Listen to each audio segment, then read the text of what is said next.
Hello and welcome back for another lesson with A Course in Miracles. Today we are on a lesson 153 from the workbook and we're going to get straight into it. As always, the links are under this video for today's lesson text and also for any information you're looking about the course itself. So let's get into today's powerful lesson. In my defenselessness, my safety lies. That is our statement of the day. In my defenselessness, my safety lies.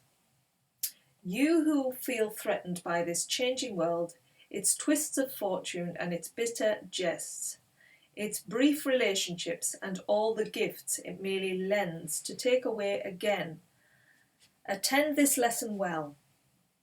The world provides no safety. It is rooted in attack. And all its gifts of seeming safety are illusory deceptions.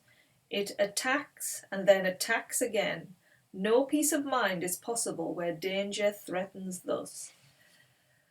Yes, this world is all about attack in different forms, but yet, ultimately, we are living in a place of constant worry about the world. Look at the news every day. There's a constant threats, constant problems. Then in our own lives, there's changes in our jobs, in our health.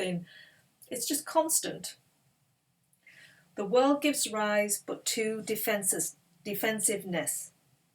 For threat brings anger. Anger makes attack seem reasonable, honestly provoked and righteous in the name of self-defense.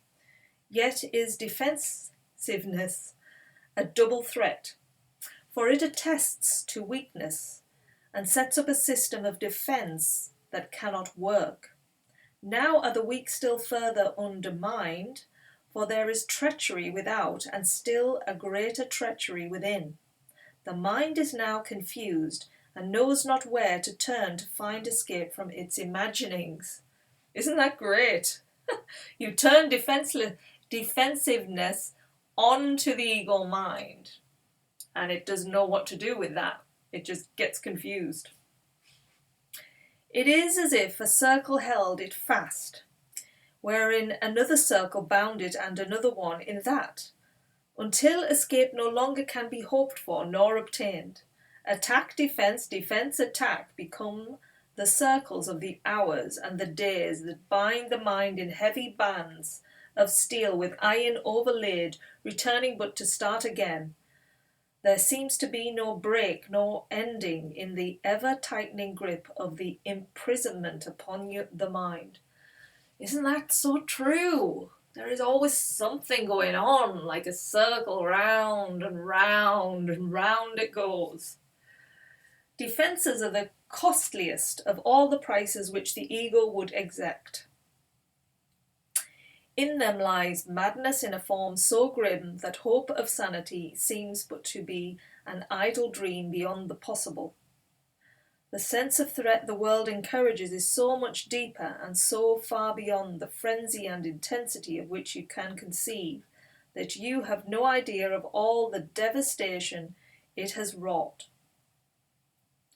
You are its slave. You know not what you do in fear of it. You do not understand how much you have made to sacrifice, who feel its iron grip upon your heart. You do not realize what you have done to sabotage the holy peace of God by your defensiveness. For you behold the Son of God as but a victim to attack by fantasies, by dreams, and by illusions he has made, yet helpless in their presence, needful only of defence, by still more fantasies and dreams by which illusions of his safety comfort him. Defenselessness is strength. It testifies to recognition of the Christ in you. Perhaps you will recall the text maintains the choice is always made between Christ's strength and your own weakness seen apart from him. Defenselessness can never be attacked because it recognizes strength so great attack is folly, or a silly game a tired child might play when he becomes too sleepy to remember what he wants. And that's what we've kind of done. We're off playing a game in this world and it's like we need to get back to our home, the truth in us and stop making all of these. It's like waking up from a nightmare, really. It's like this nightmare we've created, and it's like it's got all these weaves and turns, and suddenly when we realize who we are, we're going to be so like, oh, what on earth? What was I doing? Defensiveness is weakness. It proclaims you have denied the Christ and come to fear his Father's anger. What can save you now from your delusion of an angry God, whose fearful image you believe you see at work in all the evils of the world? What but illusions could defend you now, when it is but illusions that you fight? Yes, it's really unbelievable to think we are living illusions. It really is. This is the crutch of what we've got to get, you know. And it's made the world seems so real, doesn't it? We feel it, we see it, we touch it, we've been it, and it's like it's real, right? To that mind that has, and to the world that we are so attached to through our thinking, and to the body, and to all these things. And yet we can just be a peaceful light, which is what we are. It's like we've got to transcend so effortlessly. We will not play such foolish games today, childish games today even. For our true purpose is to save the world, and we would not exchange for foolishness the endless joy our function offers us. We would not let our happiness slip by because a fragment of our senseless dream happened to cross our minds and we mistook the figures in it for the Son of God or the daughter of God, its tiny instant for eternity. It is. We've just got, it's almost like we gave birth. When we give birth, that's it. We're born into this. It's like that birth was the dropping into something that we weren't. And then we've stayed with it. And we stayed with it. We keep going with it. We're like, no, until, we realise and go back in time, back to where we remember again, because we have forgotten. We look past dreams today and recognise that we need no defence because we are created unassailable, without all thought or wish or dream in which attack has any meaning. Now we cannot fear, for we have left all fearful thoughts behind, and in defenselessness we stand secure, serenely certain of our safety now, sure of salvation, sure we will fulfill our chosen purpose as our ministry extends its holy blessing through the world. Be still a moment and in silence think how holy is your purpose, how secure you rest, untouchable within its light.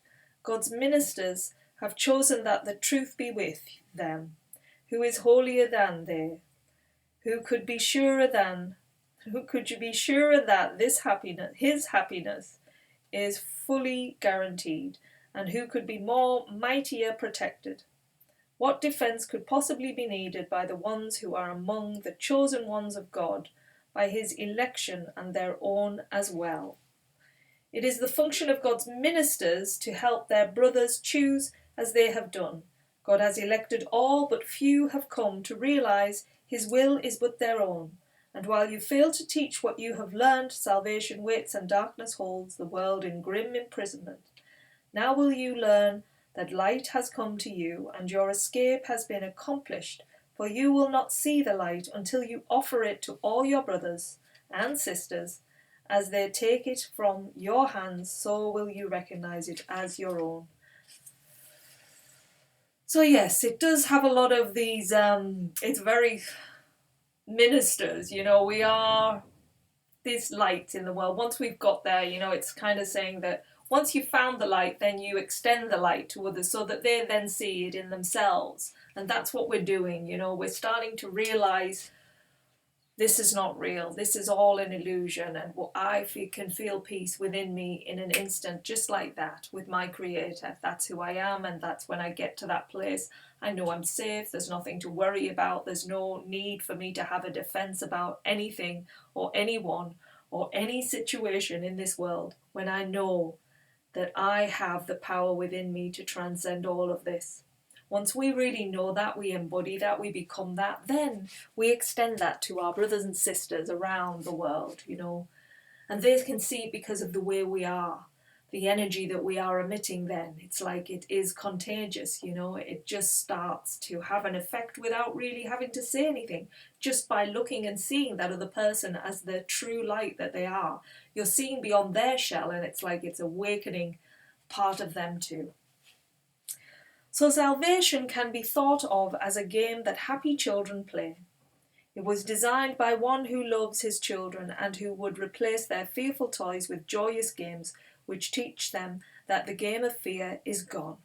His game instructs in happiness because there is no loser. Everyone who plays must win, and in his winning is the gain to everyone ensured. The game of fear is gladly laid aside when children come to see the benefits salvation brings. We're all winners, all of us. And the ego doesn't like that. Oh no, somebody has to lose. There has to be a duality. There has to be, because otherwise, what's the point, right? What's the point? This is where the mind is in the wrong mind. You who have played that you are lost to hope. You who have played that you are lost to hope, abandoned by your father, left alone in terror in a fearful world, made mad by sin and guilt, be happy now. That game is over. Now a quiet time has come in which we put away the toys of guilt and lock our quaint and childish thoughts of sin forever from the pure and holy minds of heaven's children and the sons and daughters of God. We pause but for a moment now to play our final happy game upon this earth, and then we go to take our rightful place where truth abides and games are meaningless. So is the story ended. Let this day bring the last chapter closer to the world, that everyone may learn the tale he reads of terrifying destiny, defeat of all his hopes, his pitiful defence against a vengeance he cannot escape, is but his own deluded fantasy. God's ministers have come to waken him from the dark dreams this story has evoked in his confused, bewildered memory of this distorted tale. God's son and daughter can smile at last on learning that it is not true. And what a relief it is to know that this description is not true. Today we practice in a form we will maintain for quite a while. We will begin each day by giving our attention to the daily thought as long as possible. So we're giving attention to, in my defenselessness, my safety lies. So for 5 minutes now, 5 minutes now becomes the least we give to preparation for a day in which salvation is the only goal we have. 10 would be better, 15 better still. And as distraction ceases to arise to turn us from our purpose, we will find that half an hour is too short a time to spend with God, nor will we willingly give less at night in gratitude and joy. Yes, so it's really starting to get us to realize, that 5 minutes is just not enough at all, really, to feel this absolute joy in our hearts, 10 would feel even better, 15 amazing, but 30 minutes of that time well spent, in that truth, in that just serenity. No, then you don't want to go, and a minute on the hour every hour. It's like, why not 5? Why not 10? It's like the more time we can sort of devote to this and get rid of the distractions. It's like we're rewiring our brains in a new way so that we can sort of start walking through our day just constantly smiling and feeling good and alive. Not kind of worry, what have I got to get done today? That kind of mind. So you'll want to devote more and more time to these practices. So each hour adds to our increasing peace as we remember to be faithful to the will we share with God. At times, perhaps a minute, even less, will be the most that we can offer as the hour strikes. Sometimes we will forget. At other times, the business of the world will close on us, and we will be unable to withdraw a little while and turn our thoughts to God. Yet when we can, we will observe our trust as ministers of God in hourly remembrance of our mission and his love, and we will quietly sit by and wait on him and listen to his voice, and learn that he would have us do the hour that is yet to come, while thanking him for all the gifts he gave us in the one gone by.